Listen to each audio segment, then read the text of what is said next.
On est là pour les souvenirs, les beaux souvenirs, pour se remémorer un petit peu la conquête du championnat canadien de 2013 avec l'équipe de volleyball. Ça a été long.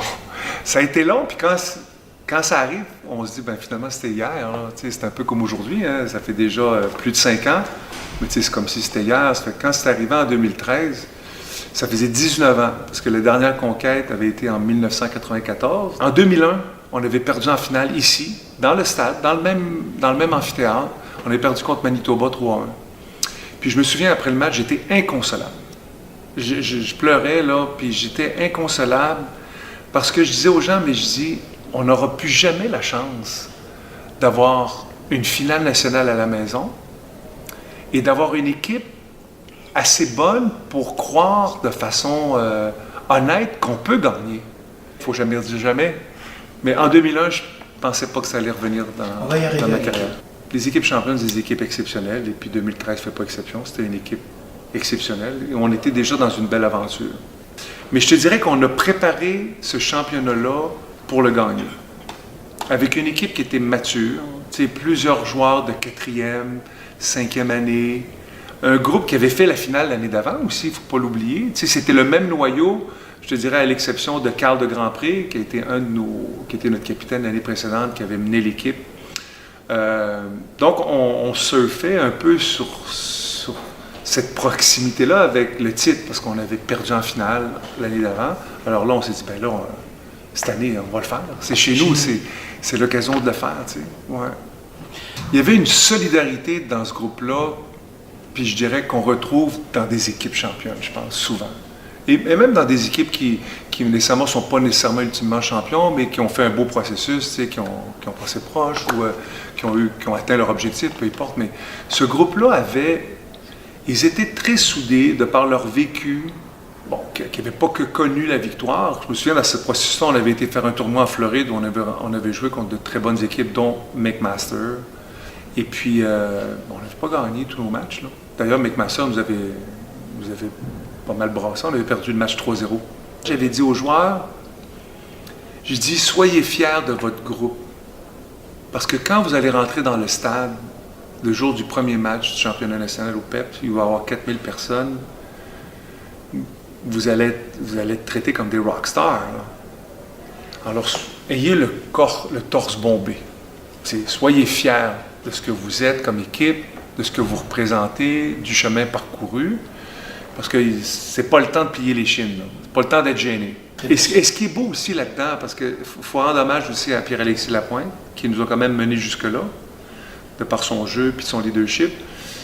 Mais il est venu cogner à la porte vers 11h, minuit le soir, après le premier match. J'ouvre la porte, on est en préparation pour la demi-finale, puis il dit « Coach, je veux te parler. » Puis tu sais, c'est un gars de la Malpée qui brasse un peu, puis il dit « C'est pas moi qui joue demain, c'est le Dauphin qui joue. » Il dit « Moi, c'est fini, là. » J'ai dit, regarde, on va dormir là-dessus, là. C'était un premier match, on a cassé la glace. On va analyser ça demain, on va voir dans quel état tu te sens. Et puis on prendra une décision demain. Non, il dit, c'est le Dauphin, c'est lui le meilleur, puis c'est lui qu'il faut qu'il joue en fin de semaine. J'ai dit, c'est correct, Pierre-Alexis, bonne nuit, va te coucher. Et puis, le lendemain, honnêtement, je me souviens plus du processus, mais bien évidemment, là, on a continué avec Vincent. Et Pierre-Alexis a été d'un esprit de collectivité, là, alors qu'il aurait pu faire la baboune, il aurait pu être frustré, il l'a été 5 minutes, c'est bien évident, là, quand je l'ai mis sur le banc au deuxième set, là, il n'était pas content, le monsieur, là. Mais après que cette déception-là est passée, il a été derrière Vincent, derrière le groupe, alors que lui, il est revenu après une chirurgie pour gagner un championnat canadien sur le terrain, pas sur le banc, là, tu sais. Et le mercredi, on a notre entraînement de préparation de match sur le terrain central. On est tout seul dans le gym.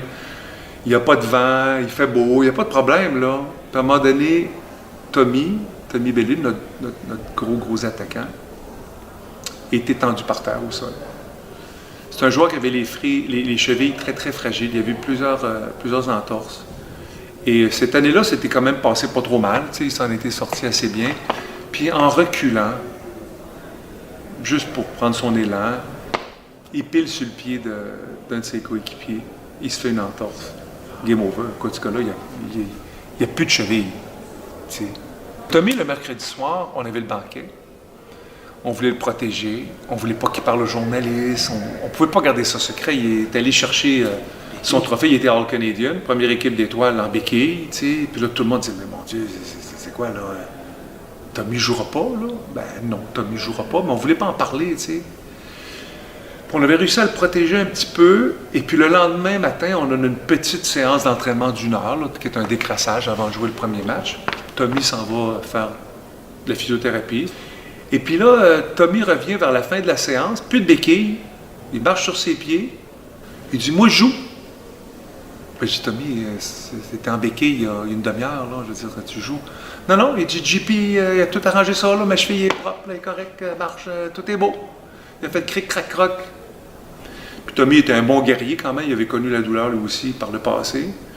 Alors, il a fait un taping spécial, et puis...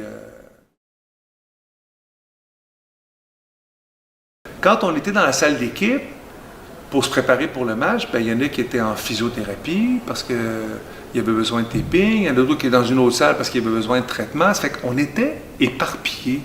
Puis les gars voulaient être ensemble. Puis on a trouvé, ben, on a dit, écoute, on va transférer notre salle d'équipe dans la salle de physio.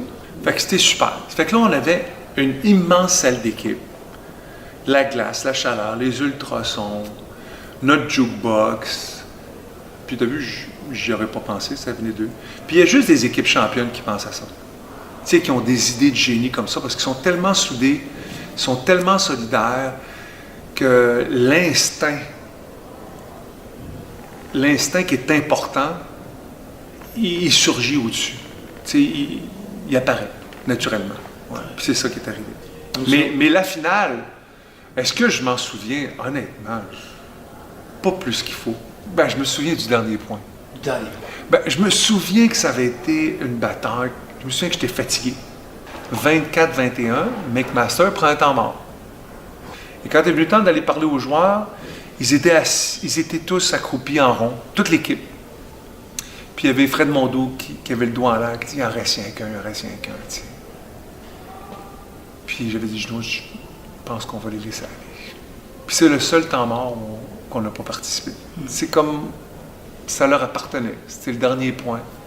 Et puis, les joueurs savaient ce qu'il y avait à faire. 24-21. Mondou. Service sur Manta. Smith, on va aller chercher. Manta. Oh! Oui. Et on touche la tête! On touche la tête! On a gagné! On est champion! On a gagné la médaille d'or! Le Rouge et Or est champion!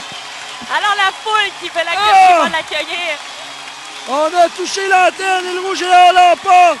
Et pour la 4e fois de leur histoire, une 4e étoile qui s'ajoute à leur gilet de match, Laval, champion canadien. Et pour une dernière fois, Frédéric Mondou, Pierre-Alex Lapointe et Justin Boudreau étaient sur le terrain. Oh, c'est une question qui m'émeut beaucoup. Qu'est-ce que je dirais à mes joueurs si je les verrais aujourd'hui? Je pense que je leur dirais que je les aime beaucoup. Puis je les remercierais de nous avoir fait vivre cette expérience hors du commun. À tout le monde. À tout le monde. Aux joueurs, aux entraîneurs, aux spectateurs. Tu sais, c'est comme... tu sais, c'est historique. Parce que, tu sais, on est animés, les gens de sport, de remporter des championnats, tu sais, puis de gagner des médailles, puis de faire des points, puis... Mais un championnat national, comme les Jeux olympiques, comme un championnat provincial, peu importe les niveaux, quand tu arrives au dernier match d'un championnat que tu veux conquérir, tu sais, à la maison, c'est une communion. Tu sais, c'est quelque chose de très, très humain qui se passe entre nous et vous, tu sais, et tous ceux qui assistent. Et ça arrive pas souvent. Et ceux qui l'ont fait, c'est les joueurs. C'est cette équipe-là. Puis l'équipe de 2013 demeurera toujours dans ma mémoire et dans tous ceux qui y ont assisté, l'équipe qui a fait ce que peu de gens font, remporter un championnat national chez eux. Merci Pascal. Tu m'as surpris. Je ne m'attendais pas à celle-là. Ça fait de la bonne TV, comme ils disent.